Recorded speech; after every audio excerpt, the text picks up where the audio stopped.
Now let's talk about a few differences between VBT and MOT. VBT और MOT के differences क्या हैं उनके बारे में डिस्कस करें. Number one, bond formed by the overlapping of atomic orbitals. That's applicable in both the theories. VBT भी यही कहता है, MOT भी यही कहता है. Combining of atomic orbital must have the same symmetry and similar energy. VBT में भी हम क्या करते हैं, 2pz को 2pz के साथ मिलाते हैं, 2px को 2px के साथ और 2py को 2py के साथ. सिमेट्री इज रिक्वायर्ड और एनर्जी में भी बहुत ज्यादा डिफरेंस नहीं होना चाहिए. Similar thing we are doing in MOT also. Covalent bond is a directional in character. What is the meaning of covalent bond is directional in character? See what I am saying is, अगर VBT के according भी देखते हैं तो ये एक 2pz orbital है. हमने पढ़ा था ना, positive overlap, negative overlap, zero overlap. अब इसके पास s ऑर्बिटल इस पर्टिकुलर डायरेक्शन में आता है, तब तो कोवेलेंट बॉन्ड बन सकता है. लेकिन अगर s ऑर्बिटल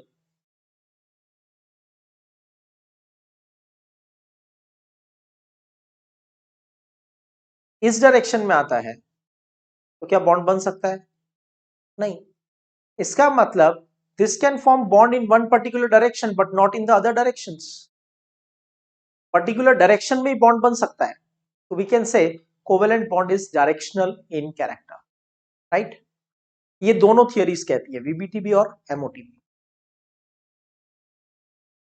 दोनों थियरीज के थ्रू हम एक्सप्लेन कर सकते हैं कि इनर्ट गैसेस फॉर्म बॉन्ड नहीं बनाती, मॉलिक्यूल्स नहीं बनाती. VBT ये कहता है कि सभी इलेक्ट्रॉन पेयर्ड है. हीलियम में 2 इलेक्ट्रॉन है, दोनों पेयर्ड है 1s. कोई अनपेयर्ड इलेक्ट्रॉन नहीं है और ये एक्साइटेड स्टेट भी नहीं बना सकता क्योंकि 2s की एनर्जी बहुत ज्यादा होती है कंपेयर टू 1s. तो कोई अनपेयर्ड इलेक्ट्रॉन ही नहीं है और दूसरे हीलियम के पास भी कोई अनपेयर्ड इलेक्ट्रॉन नहीं है, तो दोनों मिलकर कोवेलेंट बॉन्ड नहीं बनाएंगे. Similar logic will be applicable for helium. MOT ने तो और ज्यादा अच्छे से बताया. MOT ने तो बॉन्ड ऑर्डर कैलकुलेट करके बताया कि इनर्ट गैस का जब आप मॉलिक्यूल बनाते हो तो जितने इलेक्ट्रॉन बॉन्डिंग में होते हैं उतने ही एंटी बॉन्डिंग में होते हैं. तो बॉन्ड ऑर्डर 0 आता है. हीलियम का बॉन्ड ऑर्डर हमने कैलकुलेट किया हुआ है, राइट? अगर आपने डाई हीलियम बनाया तो sigma 1s2 bonding and sigma 1s2 anti bonding. Total 4 electron है, 2 बॉन्डिंग में 2 एंटी बॉन्डिंग. तो बॉन्ड ऑर्डर कितना हो जाएगा? 0. Both theories are the approximates. They are the mathematical model based on the quantum mechanical model of atom, wave mechanical model of atom के ऊपर based है. ठीक है, चलो अब comparison. Combining atomic orbitals maintain their character. मतलब 2pz जब 2pz के साथ ओवरलैप करेगा तो ये एटॉमिक ऑर्बिटल 2pz रहेगा, ये एटॉमिक 2pz रहेगा, ऐसा VBT बोलता है. MOT कहता है कि ऐसा नहीं होगा. MOT ये कहता है कि 2pz और 2pz एटॉमिक ऑर्बिटल कंबाइन होके बना लेंगे molecular orbital. That's the difference. VBT में बॉन्ड फॉर्म के पहले और बॉन्ड फॉर्म के बाद, यानी ओवरलैपिंग के पहले और ओवरलैपिंग के बाद, ऑर्बिटल को हमने एज इट इज कंसीडर किया एटॉमिक ऑर्बिटल.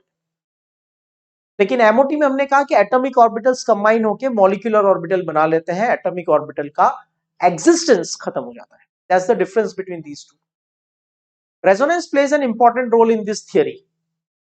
यहां पे रेजोनेंस का कोई रोल नहीं है, ठीक है.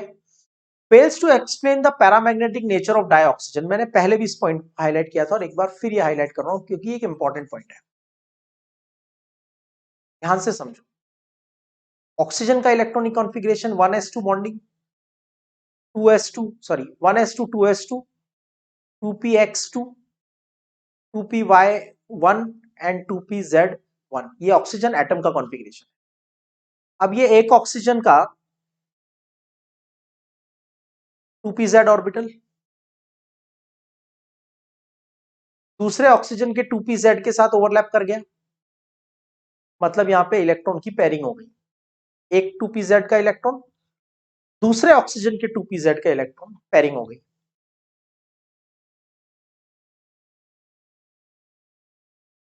2py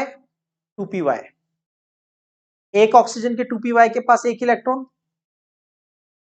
दूसरे ऑक्सीजन के 2py के पास एक इलेक्ट्रॉन पेयरिंग हो गई, मतलब कोई अनपेयर्ड इलेक्ट्रॉन बचा ही नहीं।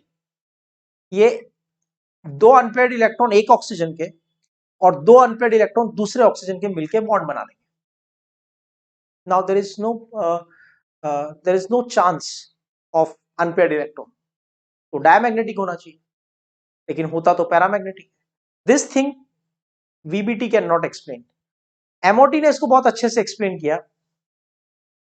एमओटी ने बताया कि डायऑक्सीजन के इलेक्ट्रॉनिक कॉन्फ़िगरेशन में एंटी बॉन्डिंग π2px और एंटी बॉन्डिंग π2py में अनपेयर्ड इलेक्ट्रॉन्स प्रेजेंट हैं, दो अनपेयर्ड इलेक्ट्रॉन्स।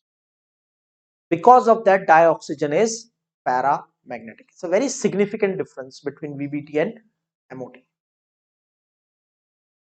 H2 प्लस का फॉर्मेशन कैसे होगा, H2 माइनस का फॉर्मेशन कैसे होगा? जैसे H2 माइनस की बात करें तो एक H है और एक H माइनस है। H का मतलब 1 इलेक्ट्रॉन, H माइनस का मतलब 2 इलेक्ट्रॉन। इसके पास तो कोई अनपेयर्ड इलेक्ट्रॉन है ही नहीं, तो फिर ये दोनों कोवेलेंट बॉन्ड कैसे बनाएंगे? बॉन्ड ऑर्डर हाफ कैसे आएगा? ये वीबीटी नहीं बता सकता। This can be explain only by using the MO। These are some of the significant differences between VBT and MOT.